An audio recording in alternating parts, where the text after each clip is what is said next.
Hi, I'm Jim Lowe, and welcome to another one of my High Country Chronicles. We are on day 7 of an 8-day journey through the California trout country. We're making our way out today. So we've got 2 days to get out. We're going to be going out over Shepard Pass. Not quite sure tonight where we're going to be spending the night. It's really going to depend on how much energy we have and how long the trek is. If you watched yesterday's episode, we had a pretty good day of fishing. Caught a lot of fish, a lot of golden trout, up to 16 inches. It was hot yesterday, and man, that sun really saps the life out of you when you're standing under it all day. So at the end of yesterday, I was pretty tired. Some people might mistake that for disappointment. It wasn't disappointment, it was just sun fatigue. It had really gotten to me by the end of the day. Okay, it's about 10 after 8 and we're off. It's going to be at least 3 hours off trail to the PCT. It took us 4 hours to get in, but it's downhill, and hopefully now we know where we're going. So after that, I don't know, maybe another 3 to 5 hours to get close enough to Shepard to spend the night. There is a use path that's on some of the route to this lake, but it's hit and miss. We're gonna go down a little bit differently than we came up. We came up on the right. We're gonna come down here, try to skirt this rock, do a little bushwhacking, not too much though, and then follow it down and be on the right side of the meadow. We've gone up on the bluff to avoid the brush, and now we just have to find our way down. That's kind of a cool structure.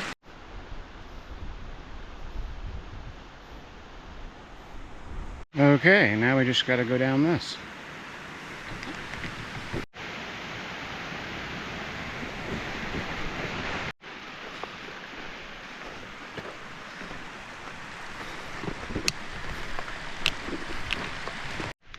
Okay, reaching the PCT, exactly 2 hours and 30 minutes. Okay, our next landmark is Tyndale Creek, 4.4 miles. When we hit the PCT, it's immediately uphill. However, at the top, we do get this view.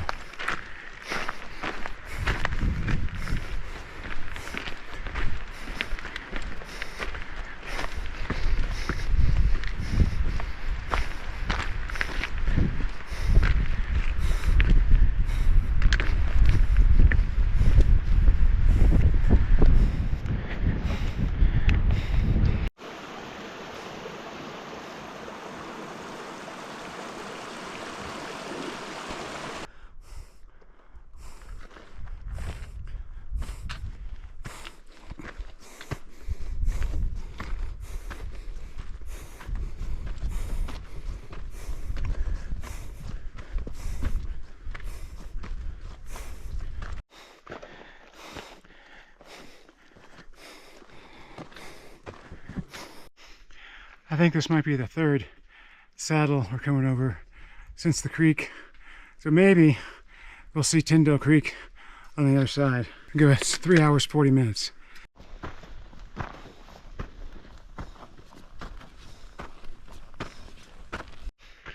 Well, the jinx is on us. It's not the top.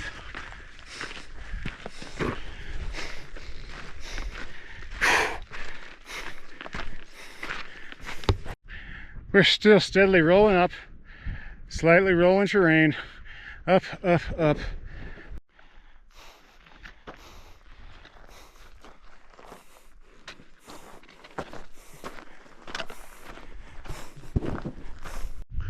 Finally, top of the world. Does this place have a name? I'll have to look.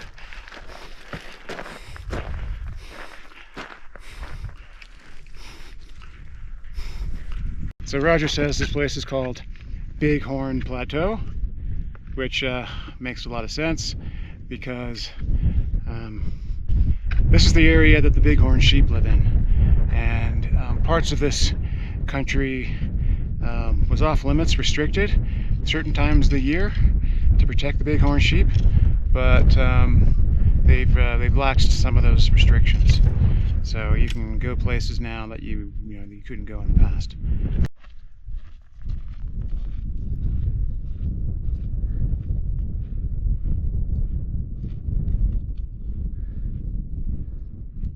Okay, starting to head down. It's almost 12:30, so we're looking for a lunch spot, maybe in these trees. These almost look like bristlecone pine. I'll have to see at the ranger station if there's somebody there, if they can tell us what kind of pines these are. We're about 11,400 feet right now. 12:33, 4 hours and 24 minutes. 8.74 miles, and we were taking a break for lunch. Probably a mile and a half short, I would imagine, of Tyndale Creek. If we get to Tyndale Creek by 2 o'clock, that would only give us 4 hours to get to a camping spot. We suspect that in some parts the sun's gonna set pretty early. No surprises for lunch. Frosted blueberry Pop-Tarts. Didn't get the unfrosted kind because I knew this was going to be a tough trip, and the frosted kind are slightly higher in calories. I really wanted to get frosted cherry, but for some reason the supermarket didn't have them. So got the blueberry, next best thing. Okay, lunch over and we're heading down to Tyndale Creek. This, by the way, is the Kern Ridge. As we've been climbing, I've been trying to use all sorts of different hiking styles, strides, to use different muscle groups. Shuffle steps, high steps, long strides, short strides, you name it. Okay, finally heading down to Tyndale Creek. Magnificent is everywhere.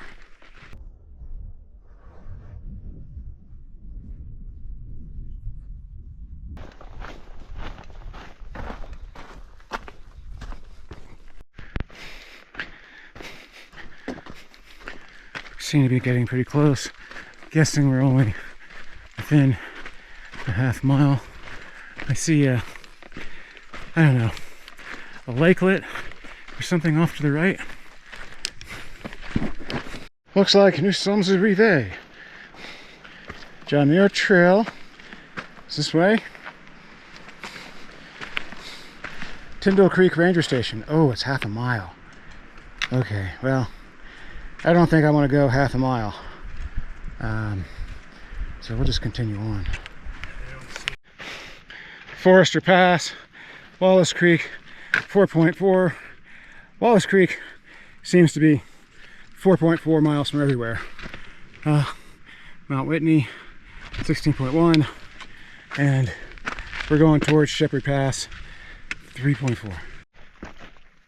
Making our way up to Shepard Pass. Trail isn't as well used as I would have expected. Now, Shepard is known for being a sketchy pass. Pretty much every ranger that I've mentioned it to has given me the warning about it being a sketchy pass. But Roger and I have been over it before, and we're okay with it. So that's where we're headed. Now, technically, we could probably hike out tonight, you know, if we hit the pass in daylight and descended a mile from the summit. We could probably do the rest in the dark, but we've still got more fishing in us. Okay, looks like we're starting to switch back. Now, Roger's map showed that we were going to be intersecting with the creek. Don't know where that's going to be. So we had gotten to a high of about 11,500 feet. Came down into the valley. We're about 11,100 now.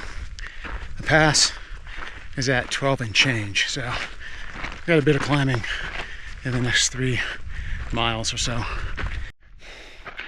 Okay, we seem to be coming to a plateau.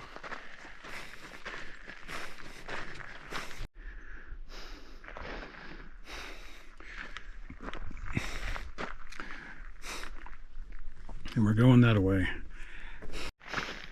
Okay, gradually going across the basin, looking for water. We did find 2 dry creek beds, and ran into somebody who said that there was water up ahead, so we'll see. So there's the pass, and it's 2 o'clock. We're within eyesight of it. That's a pretty good sign. Now there are hidden lakes all over here that we could camp at, and it really depends on where we are at 5 o'clock. There's a lake right next to the pass, and then a couple on the left, some more on the right, so we'll see. Shepard Pass.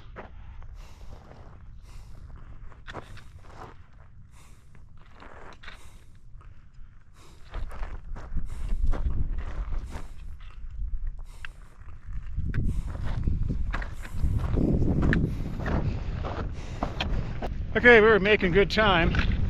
Now we've run into some headwind. It's pushing us back. Here's the water. Some small, nice little pools.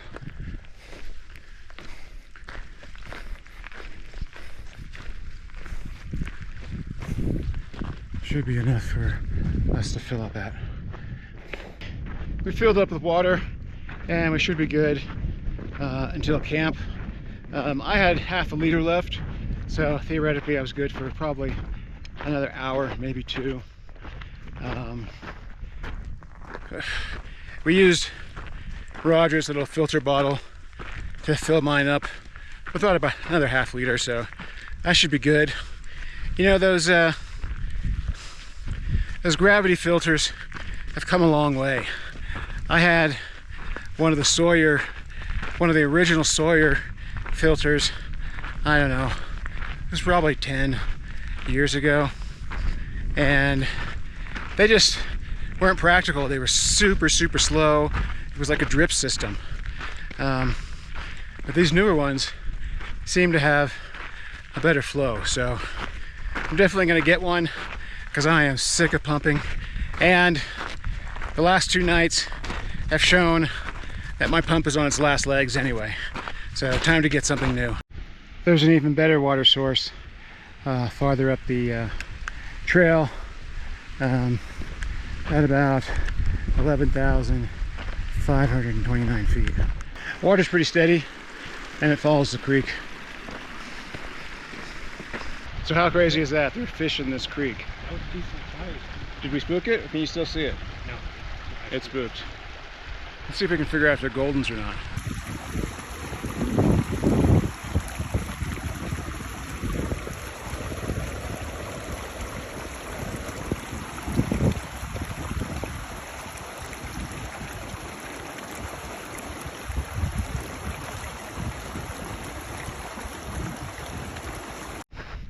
Well, it was impossible to see whether those were Goldens or not, but it's a good bet. After all, these are the headwaters of Tyndall Creek. If you want to brave sketchy Shepard Pass for a chance to catch some 6 and 7 inch Goldens in a meadow stream, this is your place.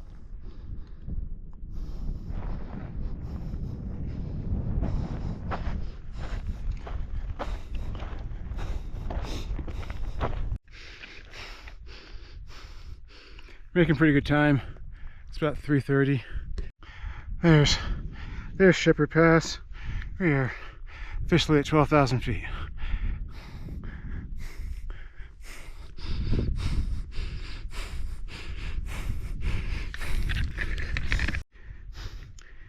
It looks like somebody camped here. Pretty stellar view.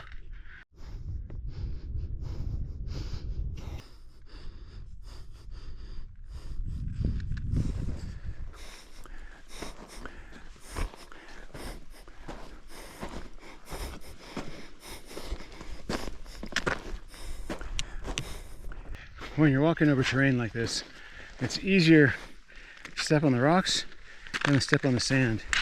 Sand is really sort of mushy and giving. It really saps your energy and distance. So Roger and I have arrived here early enough to spend the night at what we consider a very special lake.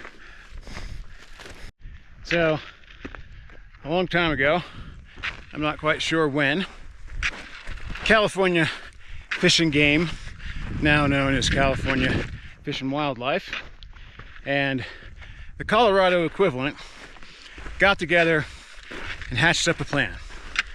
They would swap pure strains of their most precious trout species, and they would tuck them away at hard to get places where people couldn't mess with them, keep the strain pure in case of an emergency.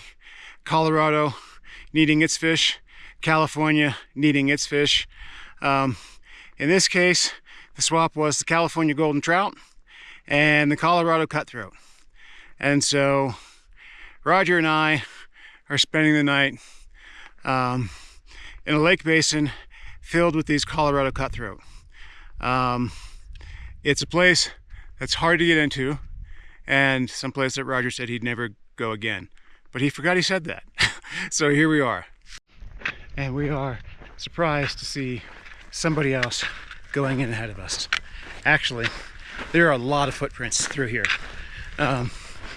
Surprisingly, more footprints than we saw at the other two lakes combined. Almost to the flat where we're gonna have to start our descent. This place definitely gets a lot more traffic than it did when we came here 10 years ago.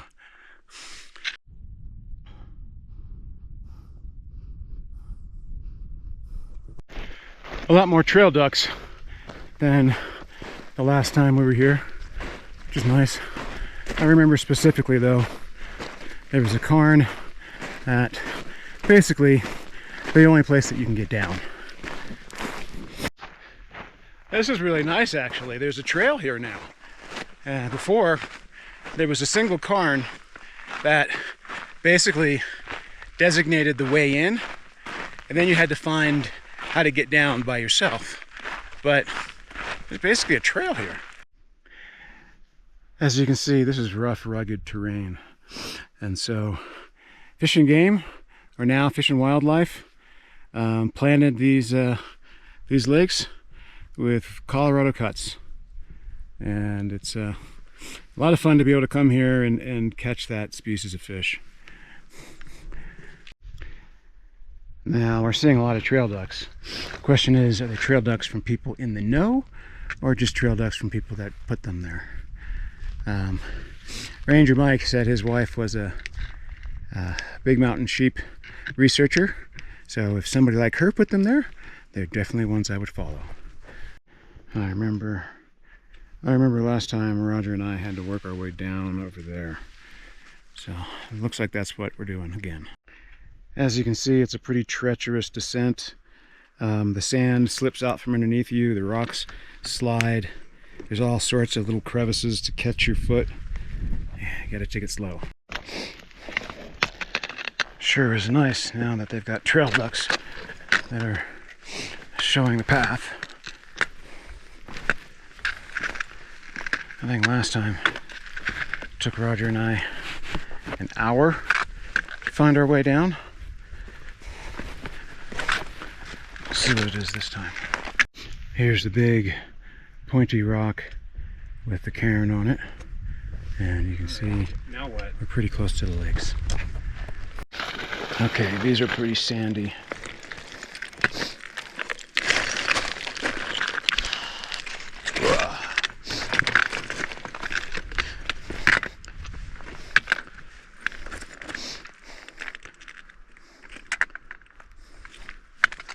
Maybe I should have gone left. Whoa.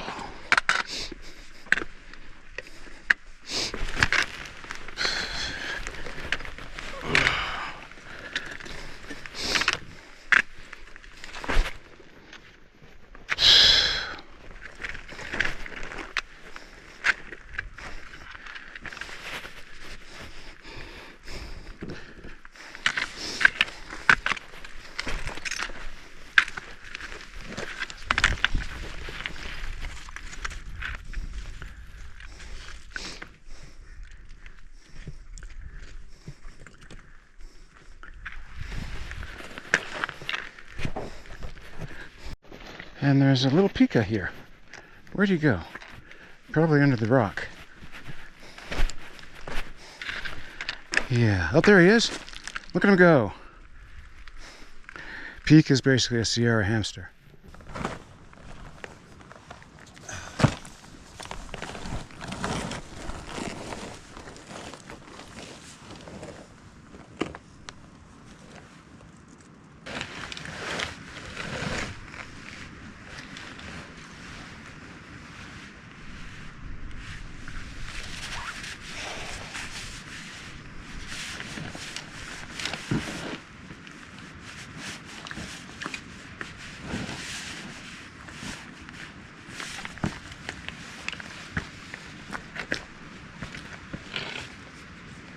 Okay, this is all we got.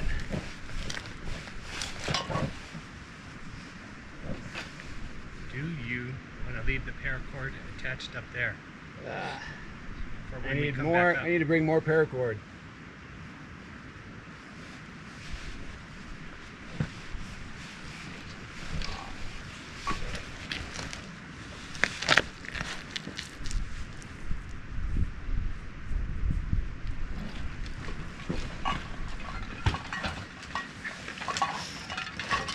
Oh, come on, stop. Jeez. That's ridiculous. I lowered my stuff slowly, but it's on a slant, so when it hit the bottom, it rolled almost off the edge. Now it's Roger's turn. You want me to throw you the paracord? Not yet. Not yet.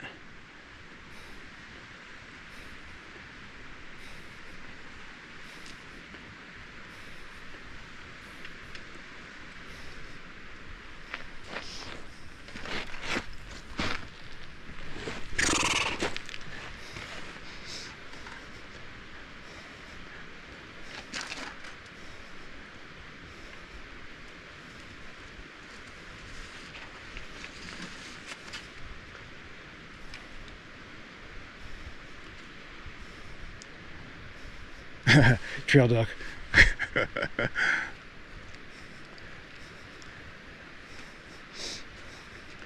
This is where we had to do the pull-ups. Huh? This is where we had to do the pull-ups. We had to throw our packs up on the ledge and then pull ourselves up onto the ledge.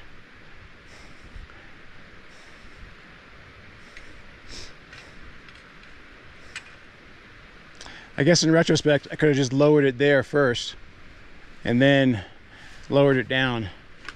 I didn't anticipate it rolling though. You're just going to toss it down to the ledge? No, because of my rod. Ah, yeah. I'm hoping my rod's okay. It seemed to roll on its side. I mean, I didn't drop it, so it hit bottom before I released the rope, and then it just rolled.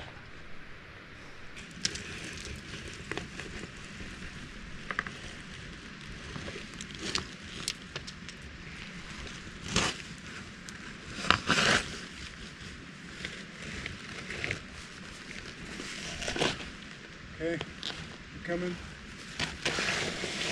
Okay, don't pull it. I'm not pulling it, I'm just pulling it away from the wall. Okay. There we go. All right. Rope's coming down. Okay.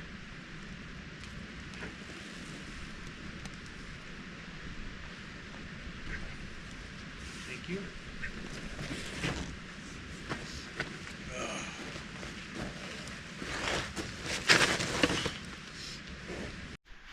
Okay, we are down. Probably took us about an hour, like it did last time. We got off the trail, took a crazy route, but we're down, none the worse for wear, and it's still light enough for us to fish. So we're seeing some fish hit the surface, so we're gonna go see if we can catch some fish.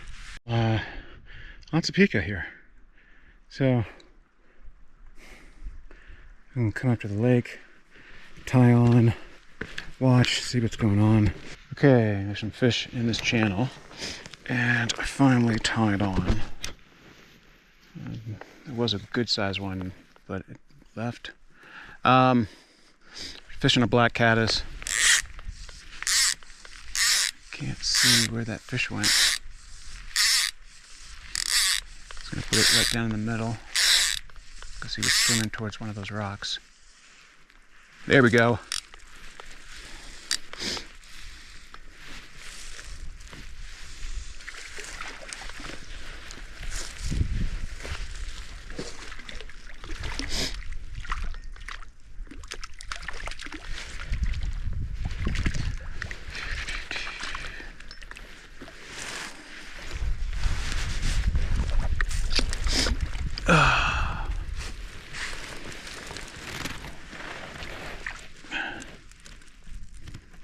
And there you go, there's the first one. Looks a lot like a lahontan or a paiute. Normally they're more green in color.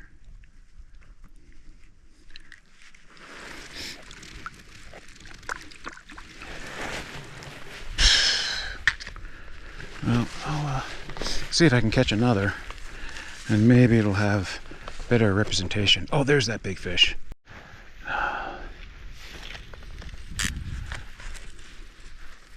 See if I can put it down maybe right next to him. Nope. Nope. Nope. Ah, I don't want the little guys. Bummer.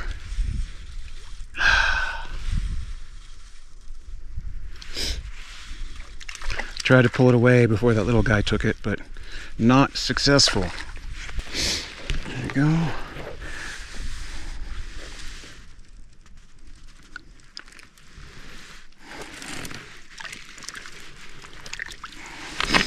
Okay. Is he back there? I don't know. That might be him at the head of the pool.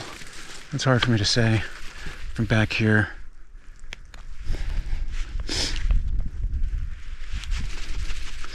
I could wait for him to come back, or I could creep up on this side and see if it's him. There are a bunch at the head of the pool. I can't really tell the size from back here. Oh, there's one that's bigger than the others. Problem is there are too many others around him, and he may not be as fast. He's not going to turn for it. I better have to put it at the top of his head, I guess. Okay, that was right in front of him.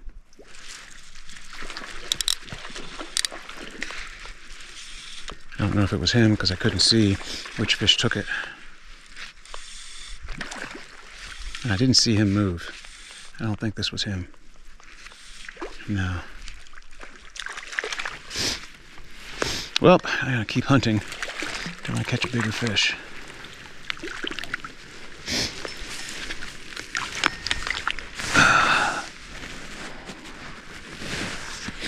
That's a good fish.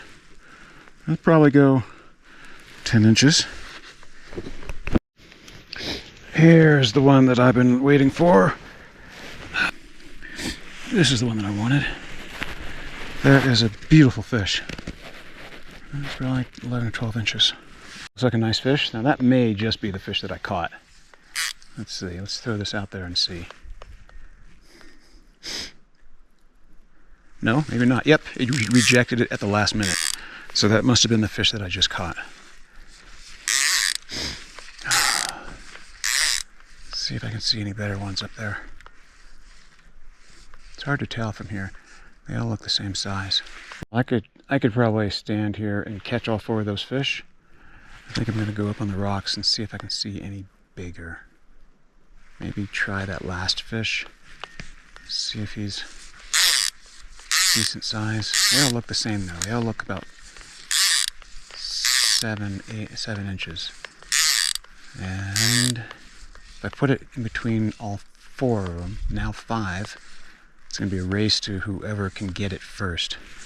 There's one in the back. Is he a little bit bigger? No. You know what? I think I will just go up over there. Like I said, I could sit here and fish all day. But I want to see if I can catch another bigger. Actually, that one looks like it's a bigger fish. No, small fish got it. Faster fish. And that's the problem, right? I mean, when you've got a pool with a lot of fish like this, put it, you target the fish that you want, and you hope that he's fast enough to react, which obviously was not the case. There's a fish on the left. Looks bigger than the rest. Okay, everybody else is looking a different way. Put it right down in front of him. Nope, that's not where he was.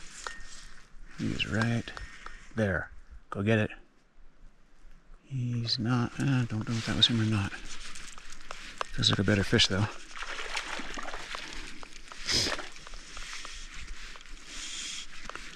We shall see. Ah, come on. Yeah, it's a tough fighter, that's for sure. Jeez Louise, you are a tough fighter. Oh yeah, good fish. Nice, nice, nice fish. Glad I was able to get that one. Yeah, look at that fish.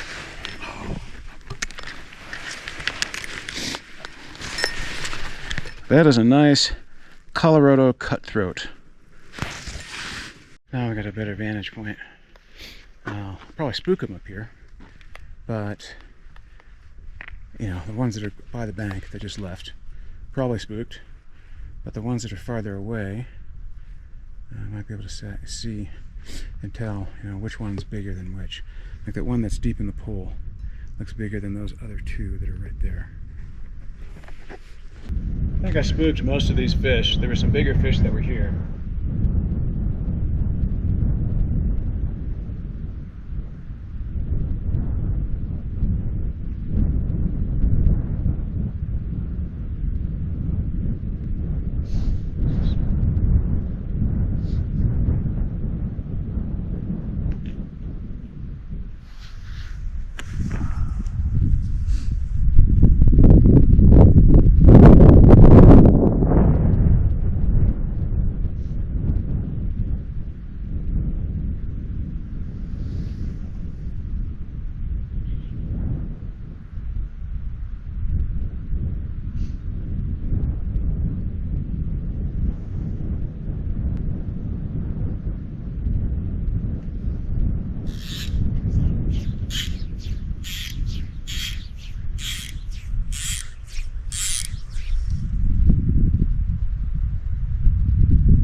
Okay, I put that one right on top of him and spooked him out a little bit.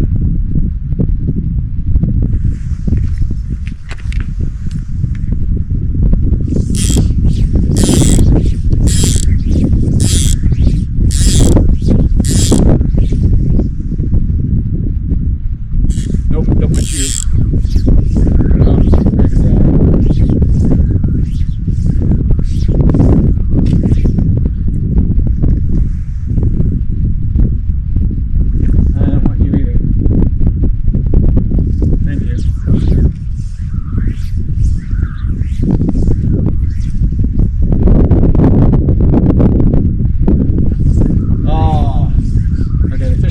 Moved for it, but all the other fish. Oh, okay, there's a fish. That's a nice fish right there.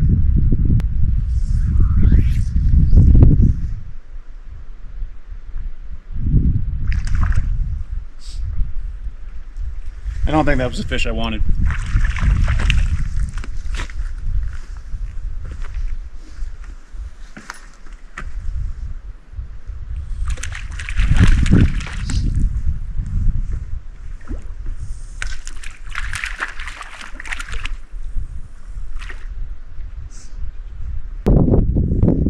Not a bad fish, but not the one that I wanted.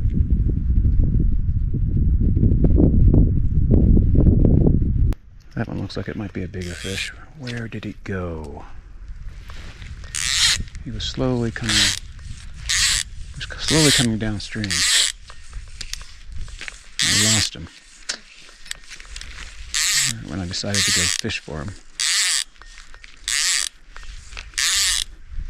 He should be right about there. Oh, there he is.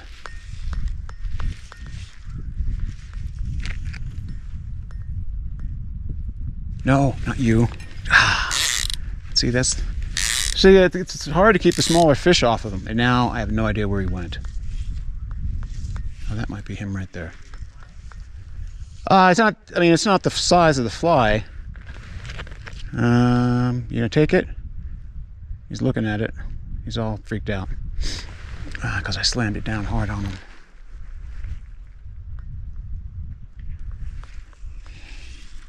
Okay, he's over there, far corner. A little bit better? No. No, he's still spooked. Wow. Super spooked.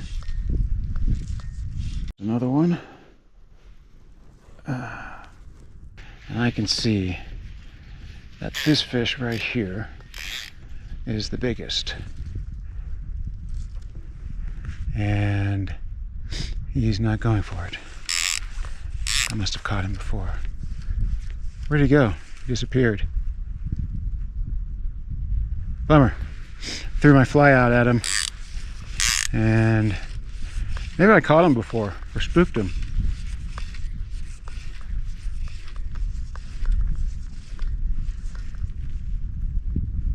And he won't turn around for it. Okay. Right there, but there's two fish there. No, he's not interested. They're not, no, they're not interested. Oh, that looks like a decent fish. Not you.